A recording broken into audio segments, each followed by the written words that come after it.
from the man who wrote the book on human behavior, a special edition Richard Flint podcast. Let's talk about it. Let's talk human behavior. Richard Flint, and I want to welcome you to Let's Talk Human Behavior. You know, life is about two things. It's about words and it's about behavior. Words are what we hear and behavior is what we see, what we experience. Let's Talk Human Behavior is dedicated to helping people find the behavioral pathway to having a better life. And right now, this is important because we're living in some interesting times. For most, life was moving along with a good thing happening. And then out of nowhere came this little invisible enemy virus that has turned our world, has turned our lives upside down. This virus didn't ask permission to come into our lives. It just arrived and pushed its way in. The result have been many finding themselves struggling with an uncontrollable visitor who's created a lot of fear. This unwanted visitor has forced people to rearrange their life. And when you look at it, the result have been lives that are going through what I'm calling the new abnormal. And they found themselves struggling on many fronts and feeling the stress that this is creating for their life. Reality is stress is a natural part of life. It's challenging to live with, and at the same time, you can't live without it. Realizing this, I made a decision that I wanted to reach out to a group of people whom I consider to be some of the wisest folks I know. And I did this because I think we need to hear from people who are not an emotional responder, but people who can help us understand and bring a sense of control. So I reached out to my friend and golfing buddy, Dr. Larry Markson, and asked him if he would join me to talk about sharing some tips for maintaining your sanity during this time of this new normal.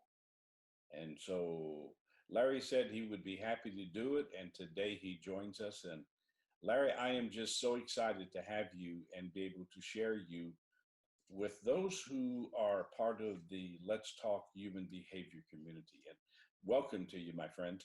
Well, thank you, my friend, and to all of your audience. And I can't wait for this to be over, and it will be over, because I need some of that Flint money on the golf course. You know that.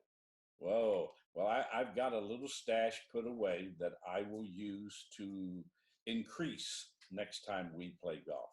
Well, thank you very much, kindly. So thank you for having me. It's a pleasure.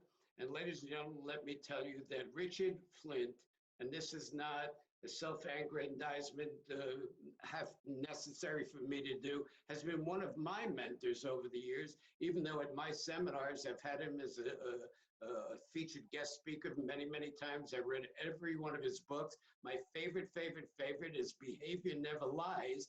And now, right now, your behavior is telling you who you are in this moment of crisis. And you know what? Well, you asked me what I'm hearing from my clients and the people that I speak with. Everyone, nobody knew the word pandemic or used it. The only one that was alive at the last pandemic in 1917 and 18, 19 was me. I was still there, right? So I'm the only one old enough to be there. But other than that, it's a new word. And most of the people, they don't know how to feel even. They don't know how to feel. They don't know what to do. They don't know what the future lies. They're uncertain. They're stressed. They have anxiety. Some have depression. It goes up and down the ladder by the minute and by the hour and by the day. It happens by the telephone rings and someone says, did you hear about this? And you hear about that. And so they react to that. And then the newspaper, they find themselves watching newspaper. That's how old I am. They're watching the TV and they're looking at the death count that depresses anyone. So you and I have, over the years, because I knew you, we say, let's, and I'm going to tell you, acknowledge what's so. This is a pandemic. This is a crisis. But I also have another word. I call it, I made this up, Richard. It's a negative infodemic. because we're in a crisis and no one knows what to do, and we've never been here before, and we're not through with having to adaptate. First thing I say is let's acknowledge that it's here. It is here. You can't hide from it. We have to deal with it. The second part of that, we have to adapt to what's happening. So every day what we hear makes us adapt one way or the other. We're up and down like a yo-yo by what we hear, what people tell us. That friends can call you, did you hear about this one passed away? Did you hear about this? We're out of ventilators. My God, you've got to be depressed. Here's the issue. I would be for depression if it helped me feel better, if it helped the situation, if it helped my economic problems. I would be for depression and sadness and anxiety and fear. But what I found, ladies and gentlemen, fear, anxiety, depression, all these negative terms that we hear don't help. If they would help, I would be recording something, how to get it, right? But it doesn't help. And so I think it's, Richard, would you agree? Acknowledge that it's here, adapt to the environment and the circumstances, and then go on and learn to coping skills to handle it. And that's what you're talking about today. How do you cope? So for me, I know that physically, I can tell you what to do, but you don't need me. You have the CDC. You should have social distancing, a new term. Pandemic, relatively new term. You can wear your mask, you can scrub your hands. I say do everything they tell you to do, because that's just smart. And don't think you're sacrosanct, that you're going to escape all the things you should do. But that's the physical thing. Richard and I have been around for 150 years trying to tell people that that's the physical. Well, what about the mental thing? So I think right now, Richard, it's time for all of us to make a decision. I think you would agree. The decision. The number one power we have as human beings to make a choice. Let's make a choice that we want to not only feel all the physical things right, but we want to change, reset our mindset, and take our own lives back. In other words, we become the masters of our own destiny from here on out. We determine how we think and how we feel and what action steps we're going to take. So what happens, Richard, would you think, if we said stop right now, stop when now, what do? Rechange our mindset and take back our lives and take back control of our own destiny by taking different psychological steps that we hear on the news. For instance, you just mentioned fear. The big granddaddy of all negative things is fear, because when you fear the most, you get the most. So I'm saying, what I'm teaching my people, Richard, is, okay, let's fix the head. So I get up and I do an affirmation every day. I walked in 6 miles today. I'm 80 years old, and I walked 6 miles today to keep myself in shape. I watch what I eat. I don't gain 12 pounds passing the fridge every time because we're locked at home. I do affirmations, positive statements. I'm strong, I'm healthy, I'm vital, right? I feel good. I tell myself that out loud. I set new goals for the next 90 days because they're different than the goals I would have set. The world is different. All my traveling and all your traveling has changed. So we adapted. We're doing telehealth right now. That's what we're doing. So I have affirmations. I have goals. I do meditations, which is not a formal meditation necessarily, but some soft music with breathing exercises to slow the chatter from my brain. Right? And then visualization. The human mind thinks in pictures, and it doesn't think in words. So all these words we're bombarded by pictures. So how do I picture me and Richard in July on the golf course, having good fun and camaraderie and enjoying ourselves, and life is back to not a new normal. There is no new normal. Someone said to me, Richard, yesterday, Harry, get real. What are you being so positive about get real? And I said, get real to me means get limited. 80% in the world are getting real. There are people that are struggling, out of work and all of that. So I say, yes, get real, but don't let it rob you of your immune system. So if you're afraid, if you're anxious, if all of these negative things happen, your heart beats, adrenaline pours into your system, your autoimmune system gets suppressed. We don't need that. We need health. So what I'm saying is, ladies and gentlemen, and then I'll stop talking and listen to the master, I am telling my people what I am doing for myself. I have a routine every morning. I stand up, I wake up my eyes. I'm blessed that I'm still alive and that my family is so far safe, and that's good. So I took the goods, and then I tell myself I'm good.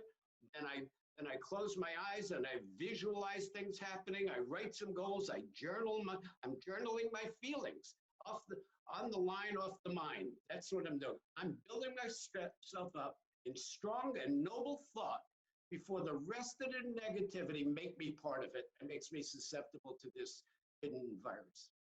I don't know if that answered the question. Long answer for an easy question. Well, you and I, we both know the power of fear in the human life.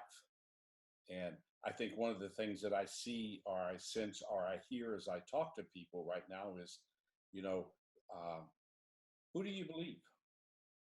I mean, can you believe the media? Can you believe what's being said? And if we feast on the media, what does that do to our psyche? What does that do to us? Well, I can just tell you but number one ingredient is of this fear.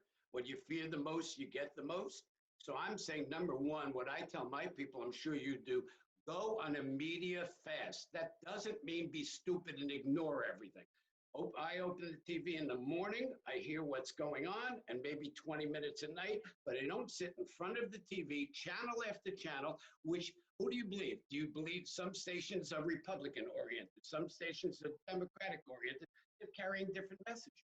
That is confusing to me. Unless I stay to my old stinking thinking, and I'm already recalcitrant, and I do not want to move, I want to move. So I make my own decisions. That's what we have to do. What does Larry Markson, how do I want to go through this 2020 into 2021? What are my goals? What is my future? It's future pacing. Answer, I don't listen to any of them because I wouldn't know if they're right or not. Yeah, I was talking to a mutual friend that you and I have the other day, and he was talking about with the patients that he's seeing, that the stress in them because they're listening and they're hearing what they want to hear, and they're taking from it that which is really affecting them emotionally rather than strengthening them mentally. And earlier today I was doing a little Zoom call with an open chat, and one of the ladies was talking about that she's so tired of the media, but what she does, she has two people in media that she respects. So she records them. She doesn't sit and look at them. She records them. And then she can go back and listen to them and fast forward through it if it gets to the point where she doesn't want to hear that stuff. But, not only listening to the media, Larry, but what about just sitting down in your chair or your couch and spending your whole day watching TV? Well, some people do it because, that's the electronic babysitter. And when we're home now, we need a babysitter unless you want to be an adult and not pay attention to that. So I'm home all the time too. So first thing to do I said coping skills.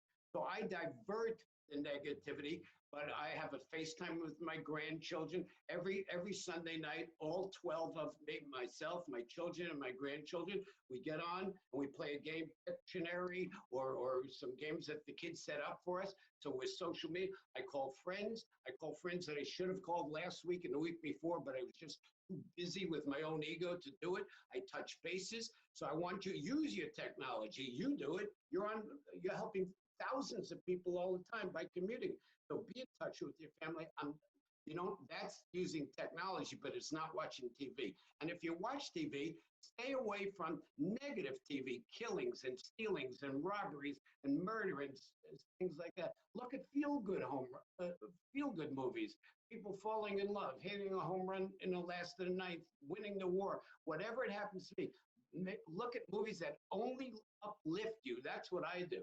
The object is for me to beat this thing and me not to be contagious, even though I'm following the rules. I'm in that susceptible group. So I don't buy that. When they tell me you're 80, you're in that susceptible group, more people are going to get it in your age bracket. Oh my God, why do I want that in? And then, Richard, what do you tell your people? They said, oh yeah, Larry, but I can't tell people don't be afraid. People that have fearful mentalities and have always had anxieties and depressions and, see the negative part. I just can't say don't do that. So I'm saying, don't you give them steps to help, like coping skills, divert yourself. I've cleaned out my garage during these 2 weeks. The first time in 29 years I'm in this house. It took me 3 hours, and then I took all my stuff, put it in my SUV, and dumped it in the dumpsters, and I did it. Today, I washed out my garbage pails and the recycling bins today with the hose. Just, it gives me something to do to divert myself from the negativity. So at the end of the game, I'm going to come out already started.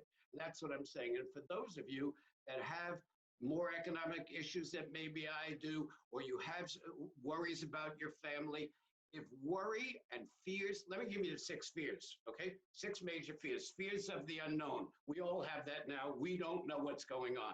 Fear of rejection, fear of abandonment, your family's not here, your kids, whatever it is.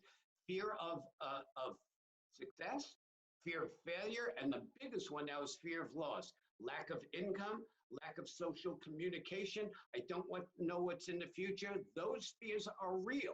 So I'm not saying just go away because I said so. Do something about it. So I'm reading a positive thinking book now. I've written them, and you've written more than I have, but I'm reading one now, put out by Pachen Tempo, and the title is Your Stand is Your Brand. What you're standing from now brands you to people. So people think you and I are positive people. We were ordained by God. No, we work on it every day, don't you? Yeah. And the challenge for me, Larry, in talking to some people is to help them to understand you're either going to spend your time from your emotions up or your mind down. And if I'm living from my emotions up, then I'm going to worry. I'm going to doubt. I'm going to find myself struggling and feeding all of these things that lead for me to be depressed or to lead me to be negative. But if I can switch that around and live from my mind down so that I'm feeding my positive center, then I've got a foundation to build on. But I have found over the years that it's much easier for people to live from their emotions up than their mind down. And because I think I totally agree, and I'll tell you why. People say, I said now all my friends in my community is 65 years and up of age. So they say, well, I grew up like that. So they excuse their whole life because they grew up with people that were afraid or what. So it's either environmental or genetic.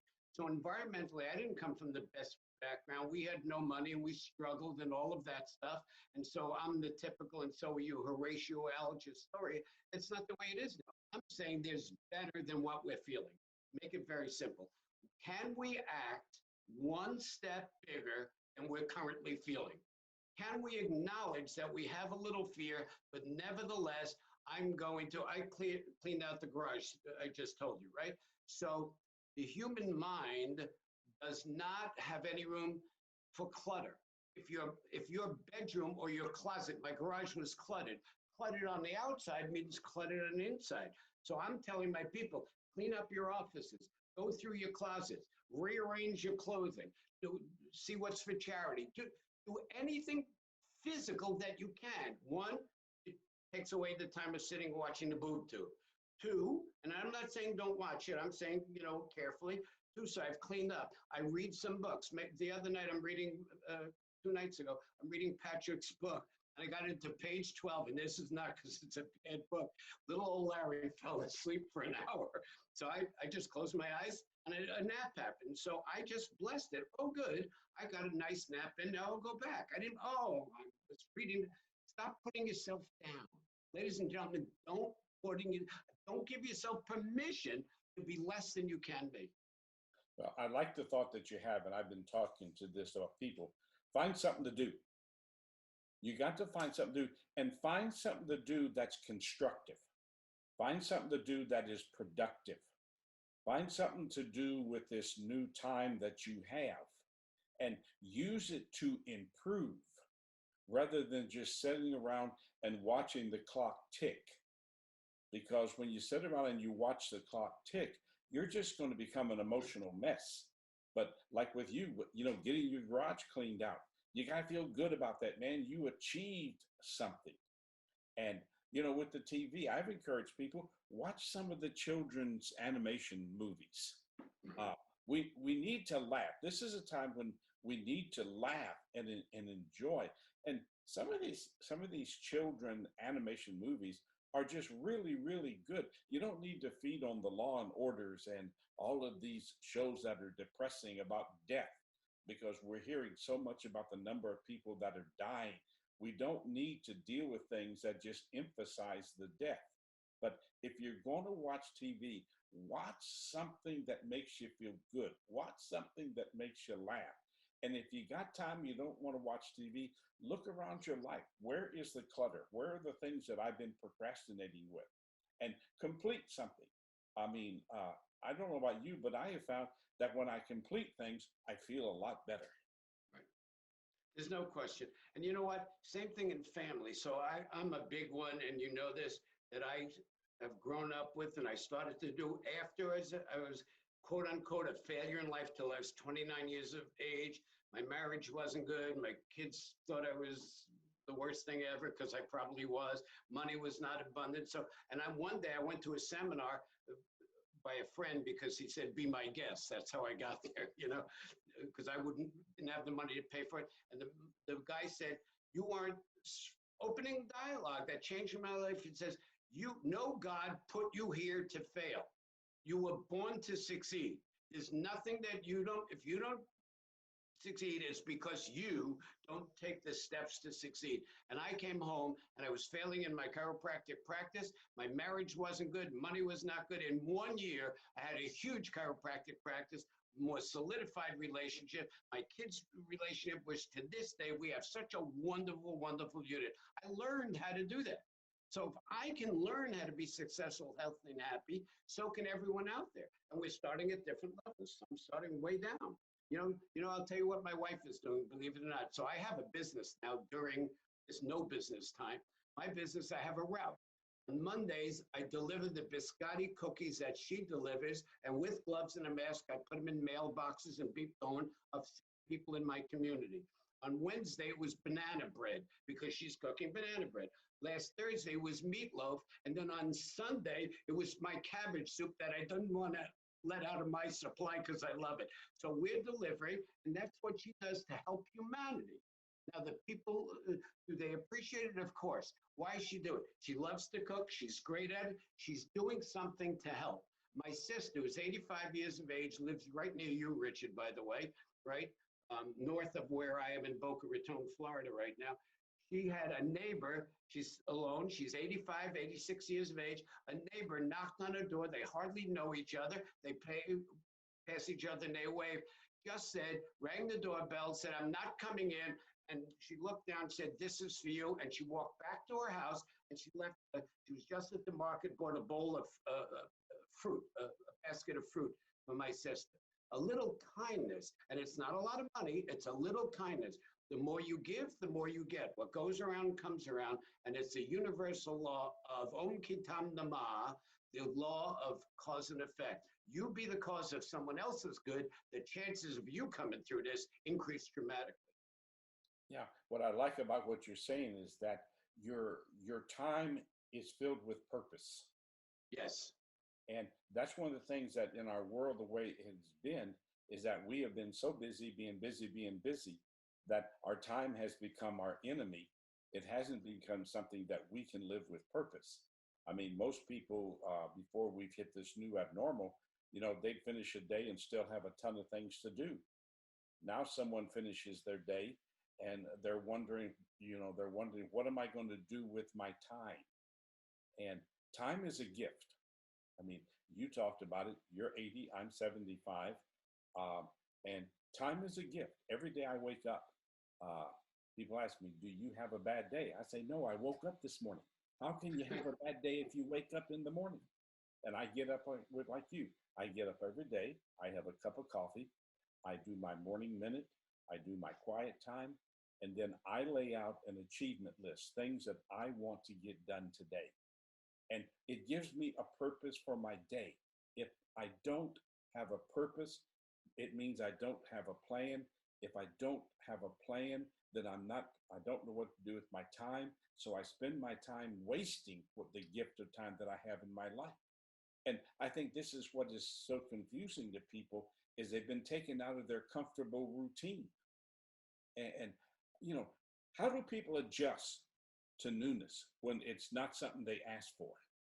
You know, there's really good questions. I was just saying, like in the beginning, I said, act one step bigger than you feel. So someone that really has an economic challenge that I know in my life, really, really, you know, a severe one, how they're going to get by and feed their family up to that point. So they look at me, they say, well, you have money, you're going to get through this. Money won't stop that virus from sneaking under my door or grabbing me, or God forbid, a million times someone that I know, you know, succumbs to this thing. That's not it. All I'm saying is let's put up as many fences as we can. And those of you that are economically challenged, or you have fear of health, of things like that. So what you have to do is purposely act the part of someone. So if I was a television producer and Richard, let's say, was the actor trying out for the part, and I said to him, Richard, this part makes you a serial killer, you know, that's the part. So you can't have your nice, pleasant look on your face. Your hair can't be as combed as it always is. You can't look so neat. You have to play the part, and you're auditioning. And finally, the camera will capture. They'll just use and splice it together. You really looking the part of someone that has that anger and the internal lust, and you get the part. Or the next film, the same actor is in, is a love story.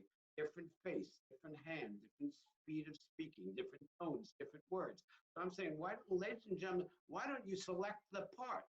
So if you are struggling financially and you're worrying how you're going to pay the bills, I don't care if you knock on doors and you go sweep streets. I don't care what you do. You've got to do something proactive. You've got to know people, you're not part of them. You know, we all huddle. And if I had the answer, the magic wand for all of these people, Richard, you too, we'd be out on the street all day giving out that magic wand. I don't have it. And I can't tell you enough. I'm not an infectious disease doctor. I don't know enough. But I do know that your attitude, not your aptitude, determines your altitude in life. So I think my attitude is a little bit of a shield. So when people are hurling negatives at me, I become Superman, the bullets repelling all the negative stuff. When if you're female, you don't want to do that. You certainly don't want to open your blouse unless you're around a dirty old man like me. Or you could use your Wonder Woman bracelets, right? You know, and repel anything that doesn't benefit you. What a chance. So if you get the stimulus package going, if the Republicans do this, if the Democrats, no more ifs, ands, and buts. Your object is to survive now and thrive later. And I guarantee, Richard, I guarantee, you know, who am I to guarantee, but I'm guaranteeing that this will pass.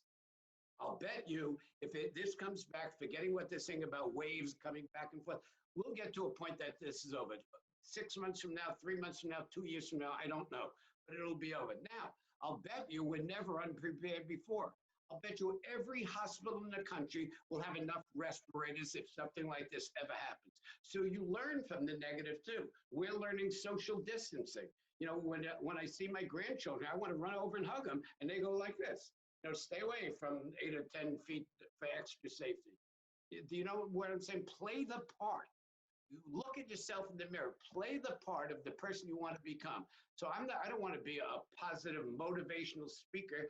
I can't talk you away from what you want to be. You have a choice, and your choice, and Richard and I work on this every day, and it's so good we're friends because we lift ourselves up. World of cause and effect. We are going to be our own cause. We are going to get through this, and it won't be a new normal because it'll be adapting over. So I don't like those words personally. A new normal, it'll be a different normal, right? One final question for you. Go ahead. This is a big question for me. What do you hope we learn from this? Oh, you know what? I had a thought about this the other night, and I don't know if it's right, no, wrong. It's not thought out correctly. So I was just laying around in bed, you know, just getting up in the morning. I said, you know what? We're at war in the world. Iran and Russia and, you know, all our enemies, you know, with fingers on the nuclear buttons and all of that. And we're not cooperating, and China didn't tell us in time, and all this negative influences and all the politicians doing their things, poisoning the world. What happens if this turns the tide for that? What happens if we start to cooperate? For instance, I just got masks in. They're KND5 masks.